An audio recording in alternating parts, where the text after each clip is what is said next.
There are millions of Muslims living in other countries, European countries, and the US as minorities. Islamophobia since 9/11 has grown at a pace where it is alarming. Human communities live together. There should be understanding amongst them. But Islamophobia is creating a division. Muslim women wearing hijab, it's become an issue. It's become an issue in some countries. Hijab is some sort of a weapon. A woman can take off her clothes in countries, but she can't put on more clothes. How is this happening? Because of Islamophobia. And how did this Islamophobia start? After 9/11. And why did it start? Because certain Western leaders equated terrorism with Islam. Islamic terrorism. Radical Islam. What is radical Islam?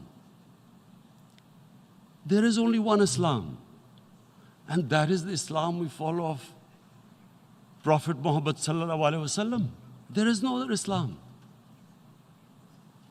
Radical Islam, Islamic terrorism, what message did they send to people in the West? And why is there Islamophobia? How is a person in New York, in the Midwest, in the US, in European capital, how is he going to distinguish between who is a moderate Muslim and who's a radical Muslim? Because terrorism has nothing to do with any religion. This Islamic terrorism, Islamic radicalism, and sadly used by leaders, this has been the main reason for this Islamophobia. And it has caused pain amongst Muslims. We in Muslim countries watch this Islamophobia traveling abroad, and it's getting worse. And may I just say, Mr. President, that in European countries, it is marginalizing Muslim communities. And we all know that marginalization leads to radicalization. Some of the people who ended up as militants in Syria and other places were from marginalized Muslim communities. And my point here is that we must address this issue. I'm sad to say that we Muslim leaders have not addressed this issue either.